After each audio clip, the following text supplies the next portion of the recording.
Hello folks, Lindsey Huddleston with Sports Psychology Solutions coming at you with another Monday Motivation, a holiday edition on this great Labor Day. Hoping you're having a wonderful holiday and had a great weekend. We started off with some football this weekend, kicking off football at Michigan State, MSU versus Tulsa. As some of you may know, I'll be supporting Michigan State football, covering them with my press credentials, with my press pass, and broadcast partner, Mr. Jack Ebling. Always great working with him, learning from him, and having a great time. And I'll be high in the press box, but also down on the field. And as always, whenever I'm with these elite athletes, I'm trying to find out ways I can not only help them, but get information that can help you. So my topic today is when the cheering stops. When the cheering stops.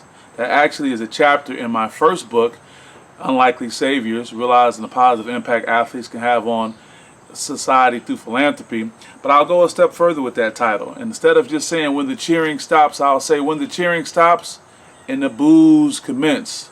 Boo, boo, boo. That happened this Friday in Spartan Stadium. The Spartans were successful. They had a 28-7 victory over Tulsa, but people were expecting so much more. And there was a time where they actually booed the home team. I'm not really going to go too deep into that other than say that is a right that the fans have, but let it be a reminder to you that sports can be so fleeting. Yeah, you get those boos. Andrew Luck got those boos. $100 million man. He stopped playing because of his health and the fans booed him. And I won't go into great detail of why I think that is.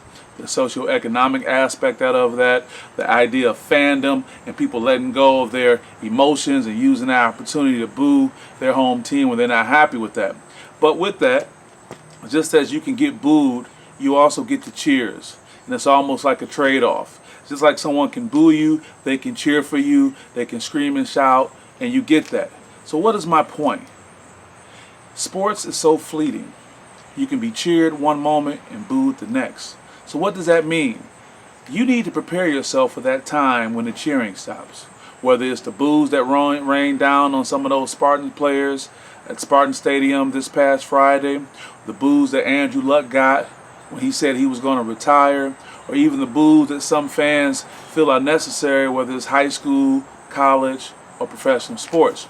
Had a great conversation with some great guys, Julian Roper, my frat brother, Jeff Akins and Jerome Akins, shout out to them as well. Jeff is my frat brother as well. But both Julian and Jerome have outstanding sons, not just on the basketball court, but just outstanding young citizens. And if you come in contact with these young men, which I've done on occasion, it's easy to see that. And the conversation we were having when we were there at the Michigan State football game is about preparing yourself for life after the sport. You see, right now, so many athletes and so many parents and so many other sports stakeholders are trying to do everything they can to get their kid to that next level. To be able to have a great coach like Tom Izzo come over and say hello and show interest in their kid, which Coach did yesterday when we were over hanging out with them this weekend. That's a great thing. But the conversation I was having with Jeff, Jerome, and Julian was how are these student athletes preparing themselves for a life after basketball or a life after football? You get an opportunity to come to these great institutions, these fine institutions, and for so long, since you've been a little small kid, you've been thinking, I want to make it to D1, I want to make it to D1. And many of them are fortunate to do that. But when you get there, along with finding out the weight room, finding out things about, how the, program runs, find out what the graduate program looks like. Find out what opportunities are available after sport. Because as so many young people want to go to the NBA, want to go to the NFL, but even if you do, shout out to Jimmy King, who was in my first book, and he said the quote, and I'll never forget what Jimmy said, your second career is more important than your first. So what are you going to do when the cheering stops?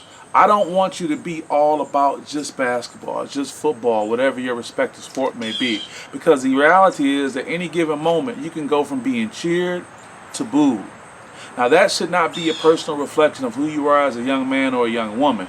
It is the nature of sports. Because just like when you're on that field or you're on that court or you're in that arena and you hear all those accolades, all those praises, whether it's in your face or on social media, it makes you feel good. Well, life is about balance. And the trade-off is just as you feel good, you could be made to feel really bad based on how your performance is. But the key is not to internalize that. Shout out to my coach, Bill Carter, Henry Ford High School years ago. I'll never forget this, Coach, when you said, treat winning and losing the same. Treat both of those imposters the same. What do you mean, Lindsey? Well, when you get all the cheers, that's great. It makes you feel good. It's a recognition for all your hard work. But there's a chance if you fumble, if you miss the free throw, if you don't make the big shot, that people can say bad things about you too. So it's all about being present and in the moment and not being too high and not being too low. And also thinking about, what am I going to do when the cheering stops? What am I going to do when the ball stops bouncing? What am I going to do when I'm not able to run and play that sport? Have I set myself up for a great quality of life after sport? I can't thank Julian, Jerome, and Jeff enough for us being able to powwow and talk. And it really talked about something we need to promote more. It's great to be an outstanding athlete. It's great to have a Hall of Fame coach like Tom Izzo and his staff to want you. But also, it's more important than that, that you can have a life and stand on your own beyond basketball, beyond football, to be able to live a quality of life when the cheering stops. Because the reality is, at one point, it will stop. It is guaranteed. And in many cases, it stops when you least expect it. If you want to check that out, ask the Michigan State football Spartans when they were trying to get the best out of do the best they could, on Friday, and fans still found a reason to boo them. I'm not there to judge the fans. It is your right to do whatever you want to do. And I'd rather spend my time in helping these athletes understand, what are you doing to prepare yourself academically? What are you doing to keep relationships in order? A lot of you guys have this opportunity to go to these great institutions. You need to build relationships. Drill down. Get to know people outside of your coaches. Get to know people on the athletic staff. Be nice to people, because these are the same people you will need coming back around. The disadvantage of the transfer portal and transferring is that you can't build those roots, because when the plan is done, where are you going to go? There are only so many professional sport jobs as playing. What relationships have you developed? What skills have you continued to develop academically, socially, to be able to keep an opportunity for yourself when you're done? Not here to preach, just here to put something out there.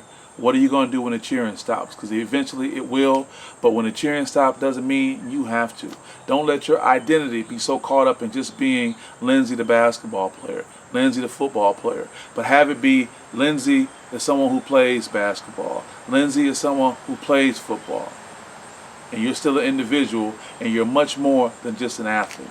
So with that, I hope this is a positive impact on you. It's definitely sport related for all our folks, but as you know, I'm all about the SPS edge to have mental toughness in sports and in life. Look at how you can relate this to your world. Don't let your job title create your identity. Don't let your relationship create your identity.